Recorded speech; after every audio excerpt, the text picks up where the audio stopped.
Welcome back. Today we are breaking down the 2026 NFL Draft at the running back position, breaking down running backs to target and avoid in Devy drafts, if you guys are doing those, or just to give you an idea of how strong the class will be so you can better position yourself to, as a dynasty manager, get some of these running backs in next year's class, collect first-round picks, trade away first-round picks if it stinks, so on and so forth. We are diving into the FSC prospect model and dropping in, prognosticating some of these sophomore and junior running backs, getting real crazy with it today. And there's a couple things I need from you. Number one, if you are new, make sure you check out the 2025 running backs to target and avoid for rookie drafts this year, because I am not going through any process stuff of how the model was built, how the model is designed. So if you're completely confused on how I got to these conclusions, check out those videos. Number two, if you guys are diehard Devy players, if you're college football fans, whatever, drop any running backs I may have missed in the comments, because I'm learning about this class just like you guys are. And also, I would like to formally welcome the Devy sickos to this community here. We are regular dynasty players. We're not quite as freaky as you guys, but hit the sub button and like if you guys enjoyed. And also, if you guys were subscribed to this channel last year, I did a very similar video, only kind of site paywalled, as I ended up putting it behind a paywall on the Flock Fantasy site. And I don't think many people were calling Genty the RB1 last year, let alone comparing him to Christian McCaffrey as a sophomore. So we did have some nice hits from last season. Here's the information that I'm going off of, because we are very far out. I am doing this way too early. We don't have combines. We don't even have their final seasons. We don't even know who's going to be in this class necessarily. So what we're doing is projecting a lot of things. For starters, we are projecting using their current college numbers. They are going to change after next season. This is inherently going to be a disadvantage too for younger prospects, guys who are entering their junior year as opposed to guys who are entering their redshirt senior year. There's more numbers available for those older prospects.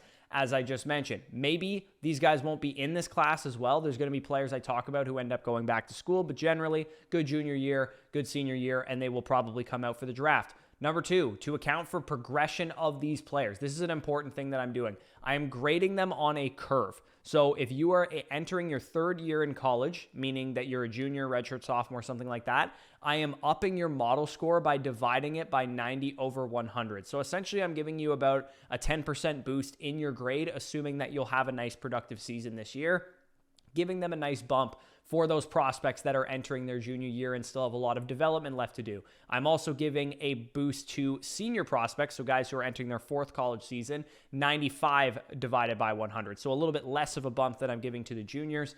Any prospects who are entering year 5, year 6, year 7 of their college career, I'm not giving them any bumps because they would have to directly improve their numbers to score higher. So I think that makes sense. Let me know if you guys think that's a dumb idea. We want to reward younger players for being great at young ages, which is why I'm doing it. Now let's talk about also what's not official. I don't have official heights or weights. Official team websites are going to lie to us. They're going to tell us a 5'10", 220-pound running back is 5'10", 220, even though he's 5'9" and 215. It's going to happen, but we're going to take them for their word for the purposes of this video.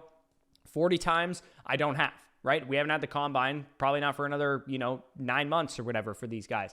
But NFL Draft Buzz, NFL Draft Scout do a pretty accurate job of projecting 40 times based on in-game speeds and a couple of other factors. So again, for the purposes of this exercise, we are going to run RAS numbers, speed scores, all that kind of stuff using projected numbers, projected heights and weights, and that kind of thing. They're going to change when we get real stuff, but for the purposes of this exercise, we're going to go off of that stuff. We are also projecting draft capital using NFL Mock Draft Database. We have no film grades for myself because I haven't graded these guys on film. That takes, months, January through March. That's pretty much what I'm doing. PFF's big board, we don't have those grades either, and we don't have Lance Zierlein's NFL.com grades either. So a lot of missing film elements here, but we're going to go off projected draft capital and PFF grades mainly. So even though we're missing a lot, we do have a lot of analytical information. We do have a lot of traits information. Of course, every year there's going to be a guy that comes out of nowhere that I can't account for, like a Caleb Johnson type or whatever. But for every Caleb Johnson, there's usually an Ollie Gordon who has a down junior year, and we end up not thinking he's as good as he was. Let's get into the actual 2026 class. I'm going to go through and I'm going to rank all these guys. Since these are probably new names to a lot of you, I'm going to make sure I say what school they go to and all that kind of stuff. Give you a quick overview of the player because I'm not going to assume that any of you guys know anything about these players because before this exercise, I didn't know much about these players. So King of the Castle is Jeremiyah Love, running back from the University of Notre Dame. currently projected to be the 16th overall pick in the NFL draft. So we're projecting first-round draft capital for this kid. He was born in 2005, which makes me feel old as shit. 6 foot, 206 pounds, projected to run a 4.44, which puts him around a 9 RAS score if we run those projected numbers. He turns 20 in 2 weeks, and he just led his team to a national championship appearance where they were waxed by Ohio State. But he did have the 5th highest rushing grade in the Power 5 behind only Ashton Jeanty, Cam Scatabo, Damian Martinez, and Trevion Henderson, all running backs who were in this year's class. So the fact that a 19-year-old was up there with those guys in terms of rushing grade is definitely great. 1,124 rushing yards this past year, 17 touchdowns, a career elusive rating of 160.3, which if he were draft eligible would be the 4th highest in the running back prospect model since 2016. Also added 32 targets through the air, 28 catches, 229, and 1.44 career yards per route run. So Jeremiyah Love can do it as a runner, as a receiver. He's athletic. He's got size, everything that you could possibly want, especially that first-round draft capital. As of now, assuming he was coming out for the draft and all this information was correct, he would be a workhorse prospect just behind Ezekiel Elliott, just ahead of Amarian Hampton, who we obviously had this year's class. Best comparable to Travis Etienne, given that his profile, his size, his skill set all mirrors Travis Etienne very similarly. So that would be the comp for me as of now, according to the prospect model. Again, with the adjustment that he is entering year 3, so I did give him a bump in his grade. Even without that bump, he's actually quite close to a Travis Etienne level prospect anyways. His rookie draft tier indicates that he'll be in contention for the 101 next year. If you guys are tanking this year and you're wondering, okay, what am I looking at here? The answer, if I had to guess right now, will be whoever is quarterback 1, Jeremiyah Love, and whoever wide receiver 1 is going to end up being the 101 or in contention for the 101 in rookie drafts this year. As of now, Jeremiyah Love is the one I feel the most certain of at his position because Arch Manning might not be in this class. Garrett Nussmeier, some of these other quarterbacks, we have no idea if they're A, going to be in this class, or B, going to be the QB1 in this upcoming draft. And then at wide receiver, I'll get to that when I break down the wide receivers to target and avoid, but it's a bit of a clusterfuck right now, so we have no idea who's going to emerge at that position. But Jeremiyah Love appears to be the gold standard of this class so far. He is going to be the RB1 as of now, and he is probably the crown jewel of the class. For those of you guys wondering, hey, if I tank for 101 this year, what am I looking at? I would say early indications would be either quarterback 1, wide receiver 1, or most likely Jeremiyah Love, running back from Notre Dame. Running back 2 in the class currently is Nicholas Singleton, running back of Penn State. Of course, very popular, traitsy, Devy running back that everybody's been talking about for a while because he runs a 4.39 according to NFL Draft Buzz, at 6 foot, 227 pounds, and he rushed for 1,000 yards and 12 touchdowns as a true freshman. So a lot of people are very familiar with Nicholas Singleton. You could see some of the comps there, Breece Hall, Dalvin Cook, and Trevion Henderson. This past year, he took a lot of great steps to improve because, as you guys recall from last year's summer scouting video, we thought he was going to be in the 2025 class, and he ended up not being in this class, but he did have a great year, and had he come out, he probably would have made that big 5, that Caleb Johnson and up tier, that Trevion Henderson, Judkins. He would have made that a big 6, in my opinion. He probably would have been in that range with those guys. 52 targets out of the backfield last year with 1.62 yards per route run. He's big. He's athletic. He can catch the football at a high level. Like 52 targets is not a little bit. That is a lot of targets, and he will be about 21.5 years old on draft night. He is currently projected to go 30th overall in the NFL draft, which puts him, like I said, in a bucket with a lot of other fringe first-round caliber prospects, Breece Hall, Dalvin Cook, and Trevion Henderson. Those of you guys that are tanking your first-rounders, again, these appear to be some of the early first-round picks in next year's class. Between Singleton and between Jeremiyah Love, I would bet good money that both of them are top 5 rookie picks. And if they are not, it means that we had a lot of quarterbacks and wide receivers emerge during the 2025 college season, and that ultimately will just mean better value for your picks anyways if you don't have to spend a very high pick on Nicholas Singleton. But again, he looks like he's a comparable prospect to that of, some of the guys that we saw this year. Like 79.79% FSE grade. Obviously, I did boost him a little bit because he is entering year 4 of his college career. But even without the boost, he's a comparable prospect to a Trevion Henderson, to a Quinten Judkins, had he been in this year's class. So that's something to keep in mind for Nicholas Singleton. Now we get past the guys that a lot of people, maybe casual Devy fans, casual Dynasty players would know, and that's RB3 in the model, Darius Taylor from Minnesota, who a lot of people might not be familiar with. Darius Taylor, the only other RB1 upside prospect in this class. So we got 1 workhorse so far and 2 RB1 upside tier guys. Another freshman standout who came out and started as a 3-star recruit at Minnesota, just 20 years old right now, and posted a whopping 62 targets last year, in addition to running 204 times for 987 and 10 touchdowns on the ground. Athletically, he stacks up 6 foot 215 with listed size there, and then 4.54 speed. So maybe speed is a question mark if it's listed 4.54, but definitely an explosive player based on the highlight tape scouting that I did on him. Right now, the NFL draft community appears to be sleeping on him. So if you guys are in Devy drafts, I would definitely suggest getting some shares because he is not projected as this like high-end running back by most people. The fact that he's projected that low in the draft and scores this high too, because remember, draft capital is a big-time input. It is the biggest input in terms of a percentage in the prospect model. The fact that he's got 230th overall projected draft capital and grading amongst second round and third round running backs like Zach Charbonnet and J.K. Dobbins and those guys means that if he has another great year this year, the NFL community is going to take notice and probably draft him a lot higher. Again, if you guys are Devy players, definitely pack your bags ASAP on Darius Taylor. And same goes for Jonah Coleman from the University of Washington, who is the RB4 in the model, in the first of, I believe, 4 or 5 guys in the RB2 upside bucket. You can see Trey Benson, Sony Michel, and RJ Harvey as comparable prospects. And again, projected draft capital 200th overall. So given that draft capital is a huge input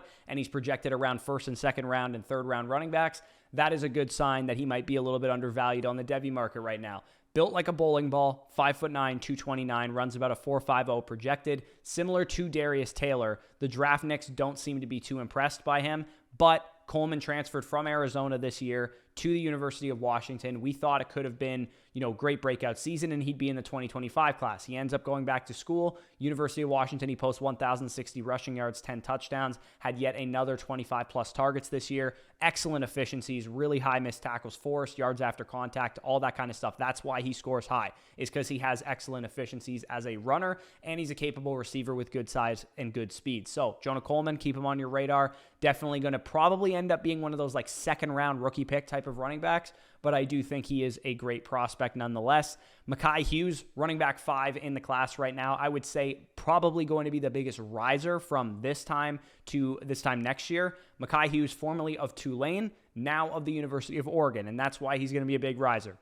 Welcome to college football at the running back position now. With NIL, the way that these small school players are going to operate is you get and make your money at a small school like Makhi Hughes did the last 2 years when he rushed for 1,350 yards in back-to-back seasons and 90.9, 89.2 rushing grades. And then you go and transfer to a big school and get an NIL bag. I think a lot of young running backs are going to be doing this. We also saw Ahmad Hardy from UL Monroe transfer over to Mizzou, basically doing the same thing, having a very productive season and then going to a big school.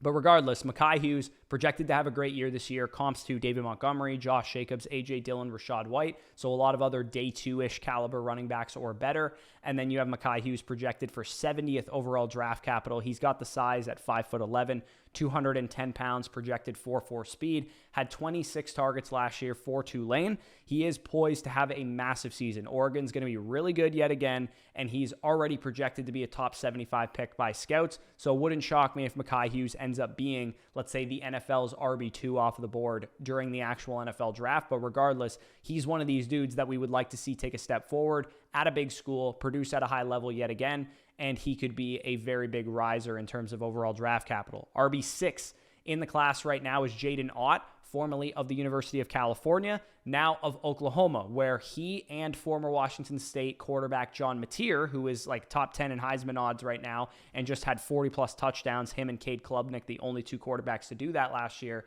they go to the University of Oklahoma. Jadyn Ott, horrible year last year. I don't know what the hell happened to him. He was projected to be, say, a top 10 back in last year's class, but he didn't end up coming out because of injuries, poor play, ends up transferring over to the University of Oklahoma. He's 6 foot, 210 pounds, has 4.46 speed. Excellent profile, especially as a freshman and a sophomore. Again, if we threw out last year, we're talking about an excellent profile here. He ran for 13, 11, and 12 touchdowns his sophomore year, posting an 89.5 PFF rushing grade, and he caught 46 passes his freshman season and has been heavily involved in the passing game. He's got a fun skill set. He's one of those like breakaway home run hitters, similar to like a Kerryon Johnson, a Chuba Hubbard, a CJ Procise, or a Bryce Love coming out. That's kind of the comp list that you're looking at at here. Definitely a big play hunter and a great receiver. He's got to stay healthy this year. He's got to play better this year at the University of Oklahoma. But as a John Mateer bag holder in a Devy Degeneracy Devy draft that we just did, I do believe in this Oklahoma offense, and I think that Jadyn Ott's going to be a big part of it. So moving in to RB7 in the model, and the final guy in this RB2 upside tier is Bryson Washington from Baylor University. You can see his comps there: Tajay Spears, Aaron Jones, Chuba Hubbard, Marlon Mack. Popped up onto the scene this year as a true sophomore, I believe. 1,035 rushing yards, 12 touchdowns, averaged 10 yards per reception as well, so a really productive receiver.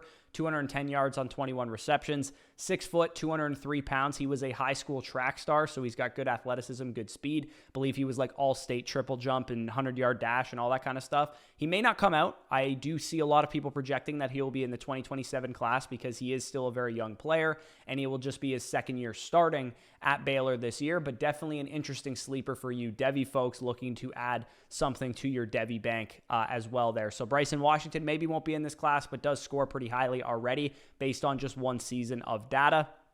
That ends the RB2 upside prospects. I believe we have about 8 flex play caliber prospects. I'll group these 3 guys together. And again, I will quickly flash the RB1, RB2, and flex play caliber, hit rates, just so that you guys know what kind of caliber of prospects we're talking here. But I think you can kind of garner from the comps what caliber of prospects that we're talking about. But it is worth noting that in that 2025 running backs to target and avoid video, I detail all of the process, how you get bucketed, what those hit rates mean, and all that kind of stuff. So if you guys are confused at this point, make sure to go watch that video before you come back to this one. Let's group these guys into 3s. Kaytron Allen of Penn State, Quintravion, can't say that name, Trey Wisner is what I'm going to call him, from Texas, and Desmond Reid from Pitt. Those are the first 3 that we're going to talk about here. Kaytron Allen, a big back, 5'11", 229, 4.55 speed. Also been on the Devy radar for a while because him and Nick Singleton are backfield mates at Penn State, and he is the hammer of this backfield. He rushed for 1,100 yards. Also a capable receiver, but nothing special. Singleton's definitely the more explosive, more proven athlete of the backfield. I think Kaytron Allen strikes me as like a 4th or a 5th round type of back, unless him and Singleton just go berserk this year, and it's a Damian Harris, Josh Jacobs situation, a Nick Chubb, Sony Michel situation. Could be, but I tend to think that Kaytron Allen's probably destined to be like a 3rd, 4th, 5th round pick. Regardless, definitely an interesting profile, being able to produce alongside Singleton. Quintravion Wisner at 6 foot, 200 pounds even, 4.52 speed. He filled in this year when CJ Baxter went down with an ACL tear. And him and Jaden Blue were the backfield at the University of Texas. Wisner was the one who carried the ball on the ground. Jaden Blue, of course, did his damage through the air. However, Wisner, 1,060 rushing yards this year, but 44 receptions as well. Quinn Ewers was a check-down machine. Steve Sarkisian used these 2 running backs as big-time pass-catching threats with 57 targets to Wisner, 311 receiving yards. Blue being gone is going to open up even more pass game usage for Arch Manning and Steve Sarkisian to utilize Wisner out of the backfield, but CJ Baxter is coming back this year. He had a compound ACL tear, so we don't know how healthy he's going to be. But I do think, given Baxter was a 5-star recruit and he was the hammer as a freshman, I do think that Wisner will lose some carries on the ground, but maybe more valuable out of the backfield as a receiver. Wisner could definitely still have a big year this year, though, because if Baxter's dealing with injury or not coming back fully healthy, I would say he's probably one of my favorites of this group. If Manning is as good as all of us think Manning can be, I think Wisner will be a huge beneficiary of that. Desmond Reid from the University of Pitt, he is very small, 5'8", 175 pounds, but he is so fast. 4.31 speed projected. On tape, it looks like he runs in the 4.2s. Scat back with that kind of size. Deuce Vaughn is kind of the comp here. He's a little bit bigger than Deuce Vaughn. I mean, Vaughn is like absolutely tiny. But if he can pack on a little bit more size, he's got a nice profile. 70 targets and 580 through the air last year. That is no joke receiving production. And it's not like he's a 0 on the ground either. 968 rushing yards last year, 882 the year before that, 5 rushing touchdowns last year, 13 rushing touchdowns the year before that. Keep an eye on Desmond Reid in your Devy drafts if you guys are really, really deep into the 6th round of a startup or whatever. I think Desmond Reid's really interesting in C2C as well. So next group of flex play territory guys, we have CJ Baxter, also of the University of Texas, Justice Haynes, now of the University of Michigan, who was formerly of Alabama, and Jahiem White of West Virginia. CJ Baxter, again, both of these 2 guys, Baxter and Justice Haynes, I would expect to be in the 2027 class. Number one, because Baxter's coming off of a multi-ligament ACL tear. I don't think he would come out for the draft 1 year removed from that, because there's a good chance he won't have a great year this year. He'll probably be back on the field for Texas as a banger. Maybe he doesn't look like his full level of explosiveness. I would guess he's in the 2027 class after, let's say, Wisner goes off to the NFL, but Arch Manning is still there, and CJ Baxter can have a great senior season 2 years removed from the ACL tear. If he comes back and has a great year, he could come out for the draft, but I would just say it's more than likely he's in the 2027 class. But he's got size, he's got speed. He was the 5-star number 1 recruit in the 2023 running back class. I feel like he is still very talented. He's just got to come back healthy from that injury. Justice Haynes, now of Michigan, formerly of Bama, like I said, he was the number 3 recruit in the same recruiting class that Baxter was the number 1 recruit in. Haynes is 5'11", 210. He runs really violent, about 4.49 speed, according to NFL Draft Buzz. Goes to the University of Michigan, which has a lot of buzz around it now after having the single worst quarterback core in my lifetime. It was so hard to watch Colson Loveland's tape with how bad the Michigan quarterbacks were last year. They get Bryce Underwood, who was the number 1 recruit at the quarterback position coming out of high school. Probably going to start as a freshman. I don't exactly know for sure. I don't follow the Michigan sports that close, but if I had to say for sure, I would say he's probably going to start. And Justice Haynes definitely fits the bill of a Michigan running back in between the tackles, break plays, that kind of thing. We want to see him use like, Blake Corum and some of the past running backs, Hassan Haskins, that we've seen there. Again, though, big season for Haynes. He's got to start playing better, because at Alabama, he didn't really do a whole lot. He had like 440 yards last year, 7 touchdowns. Looks fine when he gets the football, but definitely needs more time to develop. And again, I think he will be in the 2027 class if I had to put money on it. But who knows? Big season for Michigan this year, and he could come out. Jahiem White of West Virginia, monster freshman season with 842 yards and 7.7 a carry, 91.6 rushing grade that year as well. Wasn't nearly as efficient as sophomore year. He's 5'7", 195. A little bit of an uphill battle from a profile standpoint. Comps of like Jarquez Hunter, who we just saw in this year's class, Baxter to like a Marshawn Lloyd, and Justice Haynes to like a Tyler Algier, for those of you guys that are looking for comps in terms of the caliber of prospects we're talking about here. 2 more guys in the flex play tier, and then we can kind of move on to wrapping up this video. We have Le'Veon Moss from Texas A&M, and Quinten Joyner from USC, who now transfers over to Texas Tech to take over for Taj Brooks. Le'Veon Moss had solid grades, rushed for 6.3 yards per carry, but then suffered a leg injury after about, 8-9 games of the season for Texas A&M that cut his season short.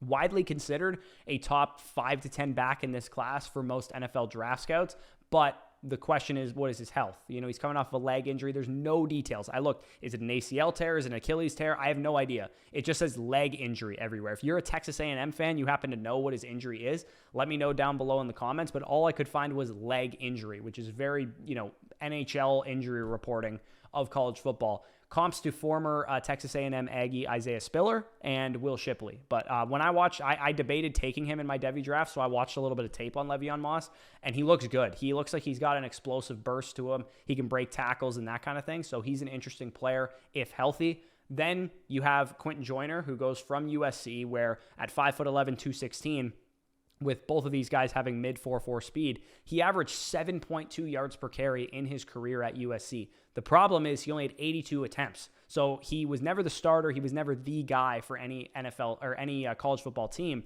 at USC.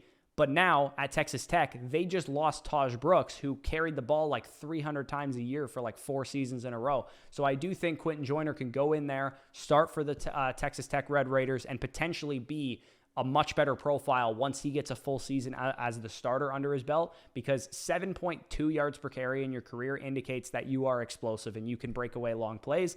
And I think Joyner can do that at Texas Tech. There's a few other guys here that I'm not going to really go in depth on. You got Mark Flesher from Miami, who is going to take over for Damian Martinez. You have Rashul Faison. I don't know how to say his name. He transfers from Utah State, where he was productive, to go play with Lenora Sellers, taking over the role vacated by Raheem Sanders at South Carolina. And then Jamal Haynes of Georgia Tech, who was productive. Dante Dowdle from Kentucky is a big back with some juice. Again, there's other guys that I might be forgetting. If you know of somebody that was really good, really productive, would probably score highly in the model, really athletic, really big, that kind of stuff, drop it down below in the comments. There was a couple of other names that I had in here that just don't have enough information. If they had like 13 career carries, I'm not putting them in here because they're going to score terribly and there's no point. But if you have somebody that you guys know that's really productive that I forgot here, that's going to be draft eligible in 2026, definitely drop it down below. The projected makeup of this class in totality right now is 1 workhorse, 2 RB1 upside prospects, 4 RB2 upside prospects, and a bunch of flex plays. That's a pretty good running back class for those of you guys wondering if that's good or not. Let's say, for ease sake, that whatever running backs go back to school, because there's probably going to be a couple that I talked about already, we have 1 or 2 good backs that we weren't thinking of come and emerge to kind of fill those spots and cancel that out. We're looking at a class that's very similar to 2023's. Now, with the asterisk that Jeremiyah Love is not Bijan Robinson, and I would say Nick Singleton is not Jahmyr Gibbs, but those top 2 guys, plus like the Charbonnet is, I guess, the Darius Taylor of this class here, the makeup in totality seems to be similar. We got a lot of these guys starting to hit. Charbonnet, Achane, Spears, Chase Brown. Those guys are all starting to become productive players in the NFL, and hopefully we can get some more depth emerging from that flex play caliber territory. So for those of you guys wondering, who are the backs in this class that shined without draft capital? Because I think it's really important to showcase that if we remove the draft capital input, because we have no idea where these guys are going in the NFL draft. We are a full calendar year away from the draft actually happening. What do they look like just from a pure analytics, traits, and PFF film grades kind of perspective? This is how the class ranks. Darius Taylor would actually be the RB1 in this class, which is very intriguing for those of you guys in Devy drafts. Same with Jonah Coleman, also very highly ranked. Desmond Reid, who I talked about from Pitt, highly ranked. Le'Veon Moss, highly ranked as well. So just keep in mind, this is what it would look like if we took draft capital, projected draft capital out of it, because, we might be completely wrong trying to predict that at this point in time. Again, thank you guys for watching. Hopefully you guys got some value from this. Hopefully you learned a lot about the 2026 running back class. I think the practical takeaway from this video is that if you guys are gearing a rebuild towards getting running backs in 2026, ergo you build out a lot of great wide receivers, a lot of great quarterbacks, a lot of great tight ends, and you're wondering, can I just drop in a bunch of rookie running backs in next year's class? It appears you're going to have some good options to do so. After I'm done going over the running back class, which I just did, wide receiver class, which will be in the next video in a couple of days. I got to collect all the data for it, so it'll take me some time.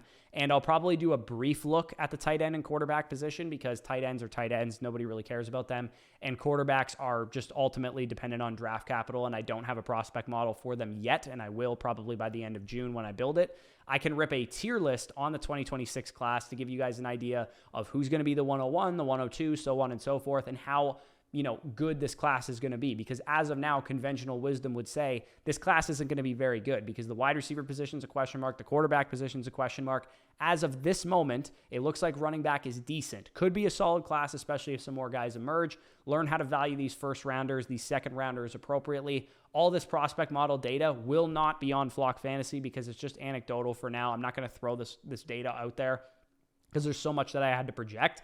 But the 2025 class, if you guys still have rookie drafts underway, is live for running backs, for wide receivers, and for tight ends to help you guys out in rookie drafts. Make sure to check out the running backs to target and avoid video for 2025, wide receivers to target and avoid, tight ends to target and avoid. All dynasty rankings, rookie draft guide, personalized advice is available over on flockfantasy.com. Make sure to use the promo code FSE when you sign up for 7 days for free, 6 months for free when you sign up annually, 30% off any of the packages. If you sign up annually right now for an annual Mother Flocker tier, which is the highest tier there, you get 6 months for free, like I said.